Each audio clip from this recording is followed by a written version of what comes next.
So karon, 24. paminaw. Okay. So how can you reconcile kana sa nga statement 26, 24. there is a nature ni Christ that He is fully God, fully man? Tao, magkikita. 36 to. 36. Ito bitaw nga question kay God makasya. Siras God nga nung wam sa kay ano. Oh, muna. Paano kayo tao? Ano sa'yo? Sige. Kahit ba ako no kay God siya, pero distinct pa siya nga person. So, given God siya, pero distinct pa siya sa Father. So, sa to power sa nang ibaw. Okay. Kung wala siya kabalo, ibig sabihin limited siya. Sa iyang pagka-person. Pero di ba sulti na kaniya? Kung si Jesus na imong tao, nawala ba iyang pagka-Diyos? Oh. Wala. Oh, sorry. So ngano nasulti man siya nga wa sa kabalo? Siguro ang Father.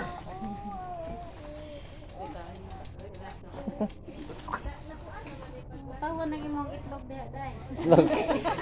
Oneness sa result. Ha? Unsa sa? Unsa sa? Asa to, day?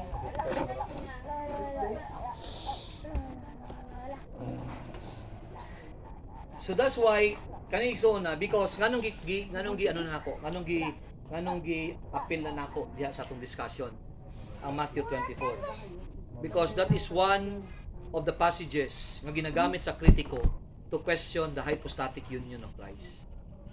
Kasi kung musulti man gud ta Christ in his human nature, fully God pud siya. Ibig sabihin, how come nga nagsulti siya na even ang anak wa kabalo? Nga kung atong tan-awon, kumusulti man lang gud siya because sa iyang pagka-human, musulti ka, wa siya kabalo. Pero kay Dios man pud siya. Nganong musulti man siya wa siya kabalo? Diba? Hello? Ay, tingog na mo, oy. Kuha nakatingog. Tingilaban. Yun na kami, ngawon dyan pa ni Pastor. Dugay na po yung balik. Nagbalik, nakalimot na ta. Sige, wala na po. Okay, kaniya ginasulti nato ni siya, gina-examine nato ni Igsoon because we are all Christians. So kailangan yun nato masabtan ba kinsa ang Ginoo nga atong gino-worship. Mabalaan din nato kung sa ang Ginoo nato. Mabalaan nato kinsa ang Ginoo nato because we defend our faith. Diba? So dapat ato na siya masabtan. Okay, kasi ang uban mong dire, ang gamiton nila dire nga tubag. Ang gamiton lang nga tubag dire, mahulog sila dito sa theology, na ginatawag na theology nga kenosis. Na ang sulti nila nga sa kenosis nga doktrina, si Jesus tung naging tao siya, gilimit niya ang iyang pagka-Diyos. Yes. Now, I will tell you, na when Jesus became man, He didn't limit His divine nature. Because kung gisulti kang gilimit niya ang iyang divine nature, dili si dato matawag si Jesus that He is fully God, fully man. So that's why, kung kenosis siya, na mao yung explanation sa kenosis, mali. Pero kung explanation nimo sa doctrine of kenosis is Jesus limited in His human nature, but unlimited siya in His godly divine nature, walay problema. Tinuod na siya. Tandaan na to sa kenosis nga doktrina, ang limitation ni Jesus sa iyahang human nature. Pero sa iyang pagka-Diyos, He is not limited. Wala ni biya ang iyang pagka-Diyos kung nasa sa langit. Kaya nga naman, mauni siya dapat na tumasabtan. Kaya usahin man gud ang Iglesia ni Cristo, ang ginatanaw lang nila sa parts ng Scripture is katong isa ka nature ni Christ na tao siya. Tandaan na to there are portions in the Bible na makita po nato ug kani daghan gyud ebidensya na makita nato na si Jesus makita gyud ang iyang divine nature. How come si Jesus nga nagsulti sa Matthew chapter 24 verse 36 na wala siya kabalo na kung imong tan-awon kanang Matthew chapter 24 is about prophecy. Diba? Kita mong context na? Diba prophecy mo na? Kung sa sulti ni Jesus diya, naghatag si duha ka prophecy diya. Prediction niya, nga ana siya, ana yung mga disciple, nindot ang temple, gana si Jesus, mabot ang panahon. Walay usa ka posting mabilin ana. Kinsa ni predict ana? Jesus. Oh, anong kabalo man siya to? Natabo na to, wala pa. Kung anong kabalo man siya, Nganong kabalo man siya kung saan kung ano, kung saan nakabo. There is a rumor so far, blah blah blah blah. Pero pag abot niya sa verse 36, nusulti siya, uy, ang pagbalik niya, even the Son of Man, wa nakabalo. Wow. Di ba mura confusing? Makasulti ka nga gikan sa verse 1, gisulti niya ang prediction nga may tabo in the future, detail by detail by detail by detail. Pag abot dito sa ingana nga verse, nagsulti siya, wa na sa kabalo. Pasabot, it points out the divinity of God. Ano sa divinity of God? Ang prophecy in Jesus, Ah, sa iyang predictions, nagpailag yun niya. o Ginoo siya. Okay, pero ang problema na, diya pagsulti niya sa 36, nawala ang iyang pagka-Diyos. Kaya nagsulti man siya, wa na sa kabalo. Wala, pastor, wala. Oh, paano na siya? Paano na? Kamo. Sa passage, pastor, Oo, sama. naka-add siya atong verse Hmm. sa iyang gustong i-point out. Ha? Yan ang igamit niya ang term na even kung saan. Ah, unsa man? Bitaw. Sa imong pangkana, pastor. Oh, nganong unsa yung connection anak? Sa iyang passage, anong gisulti? I-support niya sa pagka-Diyos ba niya? Niya Ano yung support? sa iyang pagka-Diyos. Diyos, dati kami na kanang nabuk Diyos. Balik yun. Mugan niya. Ano Mhm. So, iyan ang gisuportaan. Okay, pangutana. Kisa mo balik? Siya. Kristo. Siya. How come gawa sa kabalo nga siya mo balik? Kamo nasulti na niya. Kabalo, magatiyang Ito ta. ni siya ni Pastor. Okay, pangutana. Kabalo sa diya dili. Balo. O ano nasulti niya gawa sa kabalo? Siya.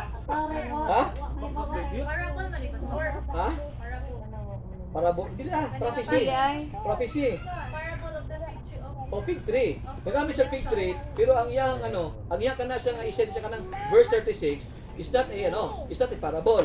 That is a prediction. Balik ka tas kinosis, pastor. Ha? Balik tas kinosis. Kung sa man. Yung pagkatanganon, limited siya. Sa Oh, iyang was kabalo. pagkatanganon, wala siya kabalo. Sa pagkaginoo, Kabalo siya. Pero this so in time, totality kabalo siya wala.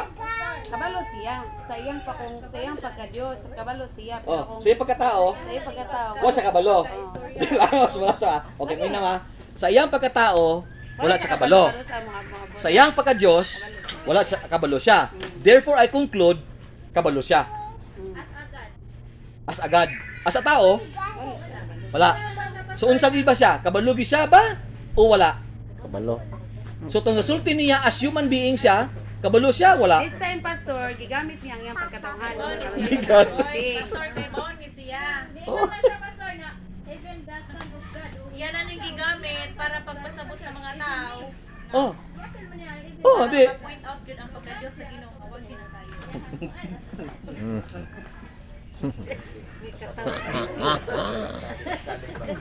That's why brothers and sisters, very clearly siya ang belief because ang purpose nato ani sa life as human being to glorify God and enjoy Him. Muna usahay dagat Kristiyano nga di nyo naman enjoy ba ang Christianity ba? Diba? Muna nga usahay wala kayo sila ingana nga burden sa pagpangalagad sa Ginoo because they don't understand really who they worship. Okay? Pero actually you are in the right track. Di lang ginin nyo dili lang ginin nyo mapinpoint. Actually na sa idea ganiha. Nga na sa ganiha na kana man good pastor is according man gud na siya sa sa father. Sa to siya katong plano sa father. So ibig sabihin, ang murag emphasis niya, murag kana man gud siya ang iyang coming is dili na siya plano sa anak, kundi plano sa amahan. Murag nga na iyang sulti. Okay, nakata? So ibig sabihin, kaniya para masabta na to. Pagsulti ni Jesus, even the Son of Man, even the Son of Man, wala kabalo kung kanus asa mo abot. It doesn't literally says na si Jesus himself wala sa kabalo. So ang point ni Jesus ana, murag ingani. Wa siya sulti nga di sa kabalo siyang pag-abot, kundi ang iyang pag-abot dili na siya mo decide sa iyahang sariling desisyon sa Ginoo lang. Mo nang emphasis. That's why recorded japon ang ingana nga style sa construction sang grammar, recorded japon na siya sa Acts chapter 1 verse 6 down to 8. Di ba nangutana yung disciple, Lord, kanus-an nimo i-restore ang kingdom? Ang sulti ni Jesus sila, it is not for you to know. It doesn't mean nga wala kabalo si Jesus. Kay sulti ni Jesus, it is according to God. So ang point niya ana dito ni Christ is doesn't mean nga wala siya kabalo because he is fully man, fully God. Kabalo siya Pero ang iyang pag-abot is dili na siya sa iyahang unsa, sa iyahang kabubuton o sa will na siya sa iyang Ama sa langit. So ibig sabihin, dili mo makita nga wala ni Jesus gidivulge, no, ang ilahang pagiging essence as God. Okay? But instead, makita nato dito ang ilang role as a person pag-abot sa redemption. Kaya makita nimo dito nga detail by detail si Jesus nagpredict na daan. Imposible nga wala na sa kabalo. So ang point lang niya dito sa iyang mga disciple, ibig sabihin, it is not for you to know. Ang about sa pag-abot nako. So kanang pag-abot nako, iyahan na siya sa will sa Father. Kasi kung sundan pag ginimo na verse 36, bumaba pa ka diha, may mga prediction ang pud sa diha. May mo tanawon. So ibig sabihin, dato makita igsoon na kaniya very clear ha. So si Jesus in his human nature limited siya. In his divine nature dili sa limited. Okay? Bata? Okay, karon. Question.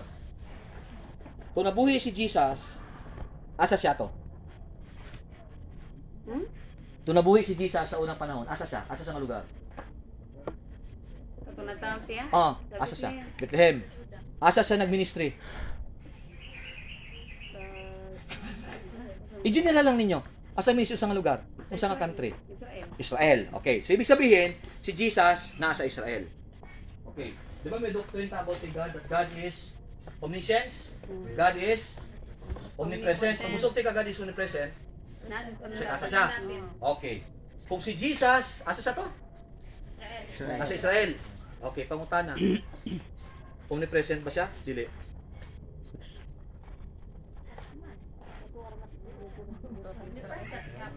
Na naman. Asa siya to? God na siya. O di, asa siya today? Asa siya? Sa iyang pagkatawahan ng pastor, di siya omnipresent. Pero sa iyang pagka-Diyos, omnipresent siya, kay kaibaw gani siya nga namatay siya sa Rome, mga siya. Ginalibog-libog ka lang mo. Yes, very good. Ibig sabihin, paminaw ha, sa iyahang humanity, dili siya omnipresent. Pero sa iyang Diyos, omnipresent siya. You are all correct. Pero question, ngano? Ngano man? Ngano man nga, naa siya dito physically, pero masulti niyo nga omnipresent po siya. God man siya. Okay. Nasa sa tanang dapit. O ngano nga sulti mo ni mga nasa tanang dapit? God man siya. Lagi. Para may bang ang bisa dyan mo Ganun ga? Wali kung God siya nasa dapit. Unsa day si God? Omnipresent ba nga? Ha? Omnipresent. Lagi naman present si God. Spirit. Pero paano nimo masulti ba? Paano nimo masulti nga si pagsulti ni pag sa ingato nga sitwasyon. Kani ha, ako ag try gyud tudloan ta mo ha. Paano nimo ma-sure na siya? Kasi defend niyo na kasi sulti nimo. Okay. The best way to answer it is si God sa iyang pagkatao, di siya omnipresent. Sa iyang pagka-Diyos, omnipresent siya. So ang next question nimo gud nga mosunod diha, paano nimo nasulti? Musulti ka, He is God. So your answer is very good. Okay? So dapat na-specify nimo. Ano nasulti nimo? So to specify it, brothers and sisters, dapat imo silang i-address dito sa nature sa pagkaginoo. Unsa dayang nature sa Ginoo? Pag musulti kang omnipresent, the term omnipresent does not mean refers to physical. God is a spirit, right? The Father. Nganong gi-describe mo siya sa Bible as a spirit, He is omnipresent. May physical body siya? Wala. Wala. So, ibig sabihin, ang pagiging omnipresent sa Diyos is dili nakabase o naka-anchor sa physical body. Okay, because ang description sa Diyos na omnipresent siya, ang sulti sa Bible, ang kalibutan is only a footstool of God.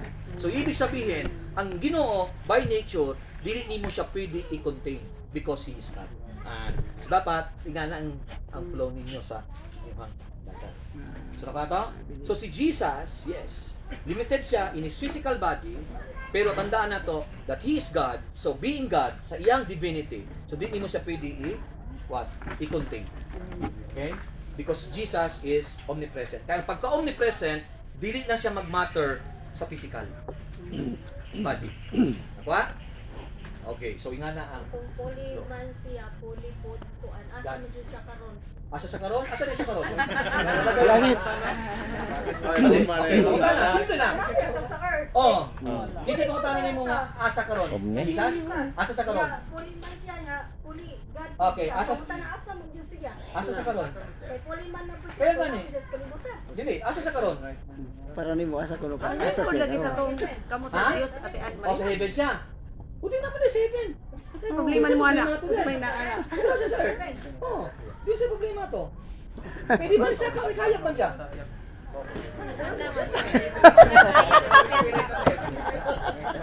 So ibig sabihin kasi, simple kayo because tandaan, pa sa earth, asa na siya? Nasa style ron. Ha? Ate Marina. Spirit naman lang Ate Marina. Kung Di lagi. Di Holy Spirit ani so, kun. balik ako ka, kaya muna po na yung argument ako ba? Nalapod na Ah, Holy Spirit na magano ni kun. Nagdugan yun eh, kanilingkod. Kanto ka nagira. Ate. Okay, sige. Susunod mo? Walay puliman nga nasa langit? Sa langit. Sure ka? Sino? Wala, sino? May pakita ng ebidensya sa kuwang? Wala? Okay, dala. Okay, kumino siya. May anak ko ba ipakita sa Diyos ebidensya nga walay tao dito nga fully man nga nakatong langit? Pas, ang pangutaan ako, puli man man tapo. Oo, gani siya. Pwede Di, ba? ano yan? Minaw ha? Minaw siyang bayo. Ayaw naman siya. Ay sa mong riata. Ayaw sa mong tubag. Sorry Ate Marina. Para mahuman na to ni. Padayon. Okay. Ang claim ang nimo, Kaya di ba pa si Jesus, puli man. So Lagi. kita puli man. wala lagi kong problema, anak. Ang problema man gunin mo, gina-claim ang good nimo. Mao man gunin mong sulti. Pag mo sulti ka, claim ba? Balik ako sa apologetics ha. Ang claim nimo, naon sa man. So, ibig sabihin, you are saying, si Jesus, wala dito sa langit. Isa sa langit, kay Oh, Espiritu. espiritu siya. Okay. Ibig sabihin, pagkayab ni Jesus sa langit, dili sa physical. Okay, kung glorified body, yung sa tawag ato, body dili, spirit. Balik na po. Oh, pag glorified body, spirit na dili. Dili ah, body gani.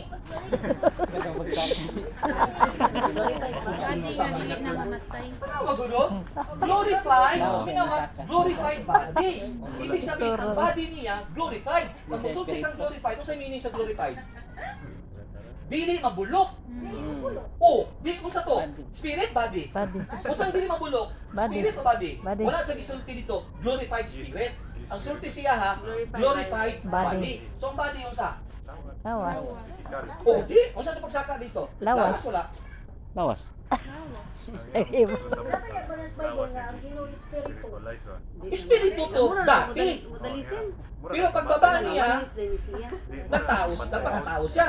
O, pagsaka niya, wala siya nagbalik og pagka-espiritu. Body Tao, na. Tao yapa. dito pagsaka niya. Kay glorified body man. Tapos ang claim po nimo, nagsulti ka nga walay tao sa langit. Una na ko pangutana, nganong nasulti man na nimo? Bago pangutan, okay, kaniya, simple lang. Kung matagaan tagang ebidensya, nga naay tao sa langit na pisikal, mutuo ka sa kuha nga naay pisikal dito? Oo na may ebidensya to, Ate Marina. Okay, sa imo ha, wala natuo. Pero ang Biblia, kung ang Biblia magsulti, Kaya nga no, kung ang okay, kuan o kuan, Espiritu ra ba? kani sister ha, kani sister. Aminaw sa, lagi. Ako, oo, lagi, mo na yung point ako. Ang imuha magong theology, dili manggod nga mag-matter kung unsay tinuuhan mo. Ang theology manggod, ang tinuod manggod, mag-matter na siya unsay sulti sa Biblia. Okay, pangutan-on ka. Evidence. Kinsang tuuhan ako? Ikaw ang Biblia. Dili na siya. Ay lagi usap. Ay, nabay sa Ate Marina. Bible Ikaw na na ganito ito sa ba? imo ha. Kung ako ang tao, kinsang tuuhan ako? Ikaw ang Bible. Okay. Bible. Second, question. Isa-isa ha. Ayaw lagi ang tubag. Second ako pangutana, kung Bible lang tuuhan ako, pangutana, kung na ako napakita sa imo ebidensya sa Biblia, nga naay tao sa langit, nga naay lawas, mutuo ka. Depende na ha. Okay. Sige. Gusto mo? Ay, nako. So, ibig sabihin ka nun, Wala gyud na sa teaching ng mga Ha? sa iyo ha, ganito. Okay, kami na. Ano mo? Okay, kami na. Hindi gani mag-matter ang imuhang Di ba ni teaching. sa film Kaya ang mag-matter gani, teaching sa Biblia. Amen. Tanda na to, igsuon ha. Ako wa ko'y labot na kung sa pagtulunan ninyo. Kung ang inyong pagtulunan, contradict sa Biblia, false teaching. Amen. False teaching. Kaya nga naman, asang barugana na to? Sa Bible. Ang wala lagi spirit ka. Ay, lang. Relax lang. Ibig sabihin, dapat mong question ko ante ang kato daing pagkayag ti unsa dito spiritu to body. Espiritu to gani. Muna yung point. Ako makasabtan nga ako siya. Ingani mo gud yung point. Ingani mo gud yung point, oh.